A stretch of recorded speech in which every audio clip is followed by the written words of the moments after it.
It's Joel from Northern Beaches, PA. Hi again on a wet Sydney. I think I've got over the Omicron. Thank crikey for that. Been waiting for this shipment of Behringer DR110DSPs for a while now. Just coming this week. Got 4 of them. Turn one round. I've got a couple more there, another one over there. So I'm just pulling them out, checking them, making sure they're all good. First impressions, I didn't realise it had a fan.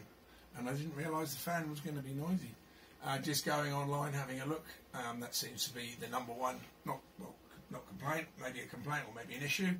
And it doesn't stop like a QSC, the old school QSC, K12s, K10s, the fan would come on and go off, and it was quieter than this one. It's quite noisy. It's a bit like, you know, if you get a sort of cheaper LED light, which is like the one I've got over there, from China, they've got the fans and they sort of like enough noise to annoy you in a quiet room. Like this is, I can hear 2 fans going.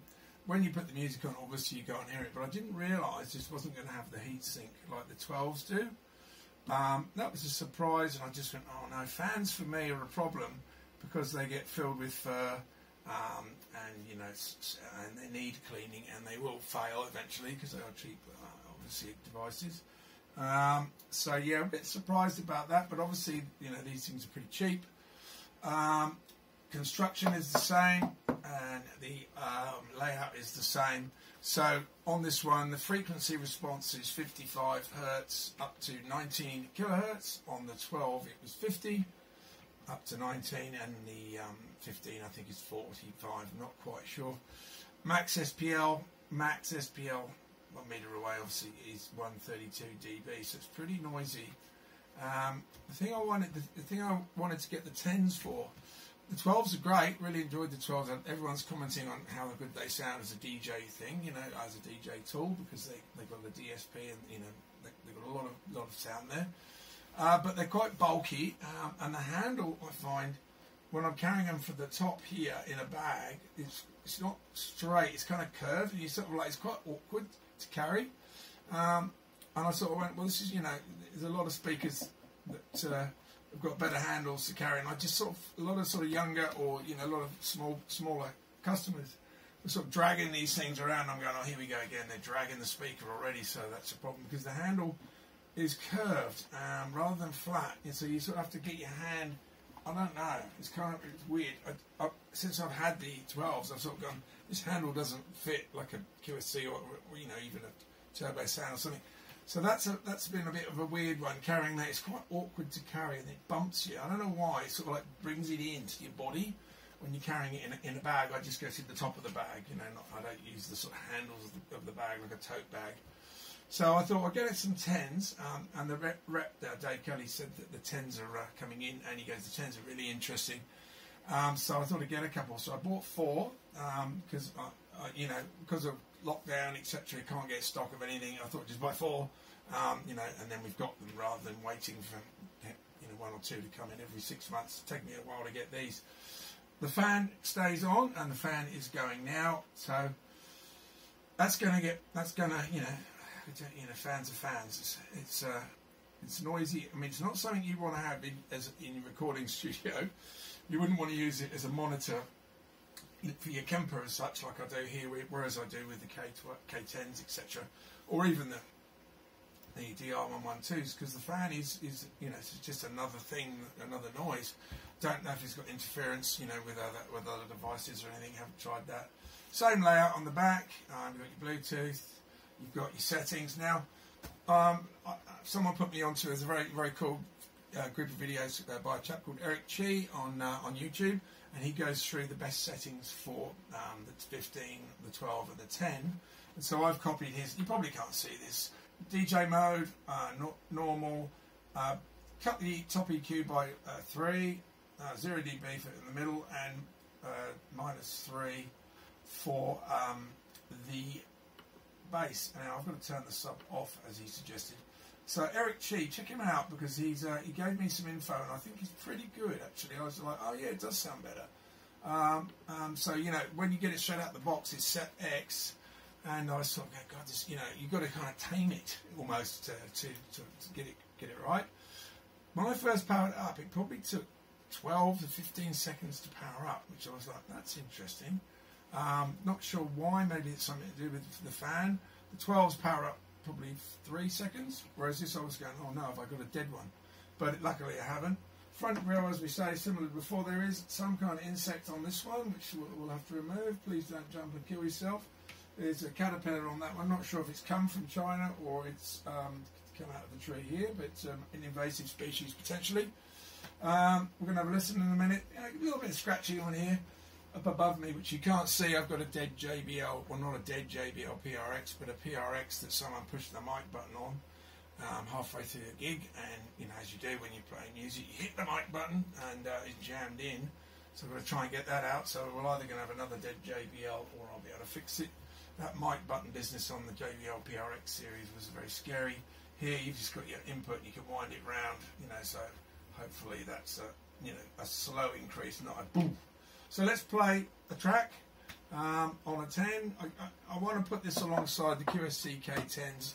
Obviously it's a very different price point. I mean, these are 300-ish, and the K10s, as we know, are a lot more than that. So I'll turn it round, I'll just play a bit of music, the Quincy Joints track, which I quite like. It's got dynamics in it, and people thought that was a good track before. It's very tight in here at the moment, it's very hot, and so let's just try this and see if you can hear it. We will do a test.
I do like that track because there's so much going on there, you know, and it's just a YouTube track, but my ears are attuned to it.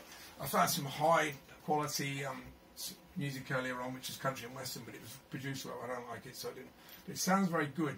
And I guess with this speaker, what you get out is what you put in. I put some tracks in off Spotify. I was like, oh God.